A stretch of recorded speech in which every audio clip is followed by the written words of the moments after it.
సంవత్సరాల పాపకే మెజర్మెంట్ లేదు. ఏజ్‌ని బట్టే కుట్టేసుకోవచ్చు. బాడీ లూజ్ ఎనిమిది తీసుకొని, ఖర్చుకి 2 అంగుళాలు తీసుకొని, 5.5 షోల్డర్ తీసుకోండి.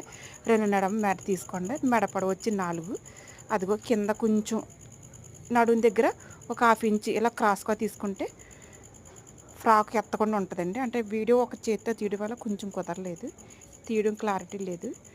బాడీ లూజ్ చూసేసుకోవడం అండి. బాడీ పొడవు కూడా 15 ఉజ్జాయింపుగా. అది పాతది ఎప్పుడుదో చిన్నప్పుడు ఫ్రాక్ ఉంటే అలా పెట్టి చూసుకున్నాను. దాని మీద కొంచెం అన్ని పొడవు లూజు పెట్టుకున్నాను. జాకెట్ ముక్క చీరలో ముక్క ఉండిపోతే నేనే చెప్పాను. ఇలా కుట్టేస్తాను మేడం గారు అంటే కుట్టేయమ్మా అన్నారు. ఫ్రిల్స్ అస్సలు సరిపోలేదండి. చిన్న చిన్నగా పెట్టుకోవాలి. ఎందుకంటే జాకెట్ ముక్క చాలా చిన్నగా ఉంది. చూసుకుని ఒక్కొక్క ఫ్రిల్స్ చూసుకుంటే చిన్నగా పెట్టుకుంటే మొత్తం బాడీకి అయితే ఫ్రాకు సరిపోయిందండి. జాగ్రత్తగా పెట్టుకోవాలి. ఫ్రిల్స్ చూడండి ఎంత చిన్నగా పెడుతున్నానో. అదిగో మొత్తం బాడీ ఫ్రాక్ వచ్చి 38 ఫ్రాక్ పొడవు.